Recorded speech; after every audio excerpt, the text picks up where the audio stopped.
With WoW Classic right around the corner, I wanted to make this video to share with you some tips and tricks I do when I first create a new character on a fresh server. These aren't mandatory, and it doesn't matter which faction or character you create, but these are rather suggestions to help enhance your leveling experience as they have helped me on the Classic Beta. Since Classic WoW was built off the 7.3.5 client, this is why these options may vary a bit from what you remember in vanilla or on a private server. Once you've created your new character, first thing that I do is hit the escape key by default and enter my main menu. If for some reason the escape key doesn't work, you can simply click on the icon that looks like an older computer to the left of the red question mark. In this main menu, you can modify certain aspects of your game, including audio, video, interface settings, and more. It's also how you can exit the game by selecting Logout or Exit Game. Starting from the top, let's click on System. Graphic settings are big, and it could really depend on what type of computer you're using. Big thing for me is on the bottom, you can actually choose to have the classic graphic settings in place, and that's mostly what I've been playing the beta in with the classic settings. You could also click the recommended button, and that will take into account your computer specs and choose the best settings that are appropriate for you. Now, another thing in the graphic settings is the ground clutter. So a lot of people had noticed a lot of like overgrown shrubbery and grass and flowers and things like that. You could change the ground clutter to your liking. Ground clutter all the way up to 10 will show everything as overgrown, and if you slide it all the way down to 1, it'll look like freshly mowed grass and not a lot of clutter on the ground, as the name suggests. Okay, so number 2 is loop music and add sound in the background. So this is a personal preference for me, and anyone who likes to listen to the in-game music and sound. Loop music simply replays the current background music track. Sound in the background is also big for me. By enabling this, if you tab out of WoW or have it running in the background, the in-game sounds and music will still play. So for example, if you have WoW open on your main monitor and click on another program or Alt-tab somewhere else, say to look up a quest, the in-game sound and music will stop. And that's a big pet peeve for me. I still like to hear all the in-game sounds even though I'm tabbed out of the game, so I always enable sound in the background.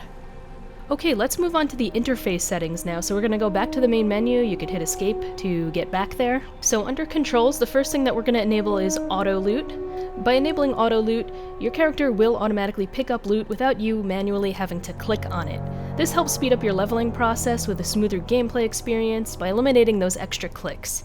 If you keep this box unchecked, you could alternatively hold down the shift key when you loot an item to auto loot as well. So the next thing under our interface is we're going to go to display, and we're going to select instant quest text. By default, when you go to accept a new quest, the objective is written out word by word as if it was being written in real time. By enabling this, all of your quest text will be instantly shown and you can accept it immediately.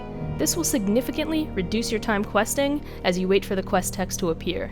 However, for those of you who like to enjoy the questing experience and really get into it and really want to read the quest objectives one by one, you could leave this unchecked. I personally don't know anybody who does leave this unchecked. Do you guys know anybody who doesn't use the instant quest text and likes to read the quest words one by one? I'm actually curious to see if anybody knows somebody who does that.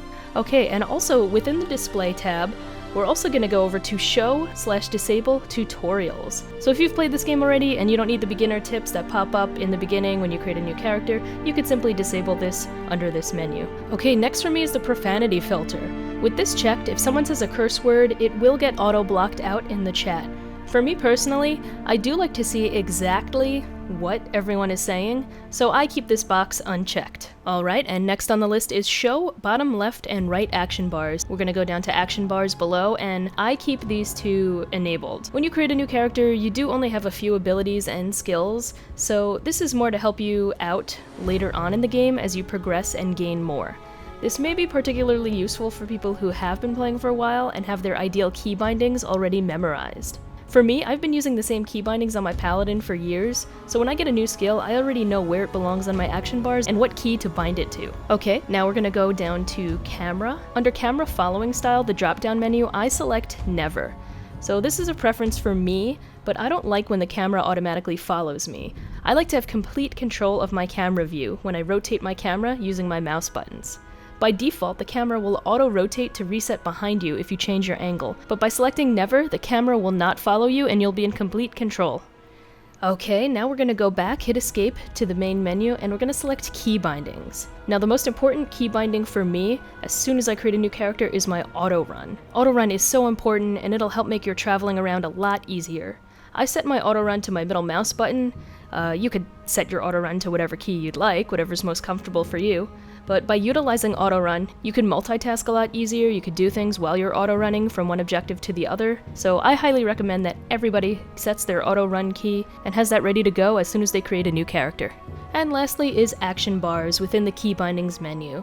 So this should go without saying, and as I mentioned previously, I already have the key bindings memorized for all of my characters that I've played in the past. So an important thing that you could do early on in the game so that you don't have to worry about it later on is setting all your key bindings for your various action bars, which you can do so in the menu right here.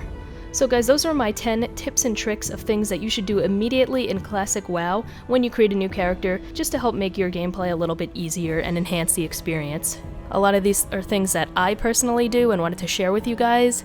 If you guys do anything different or have any suggestions for settings that can help enhance somebody's gameplay or make things a little bit easier when they create their new character, please let me know in the comments below. Thanks for watching. If you like this video, give it a thumbs up. I could create more of these tips and tricks in the future, so yeah, let me know in the comments below. Please hit the subscribe button if you like the content on this YouTube channel. You could also follow my live stream at Quissy TV over on Twitch. I just got partnered, really exciting. And finally, you could follow me on Twitter as well, at Quissy TV. Thanks again for watching this video, and I hope you have a great day.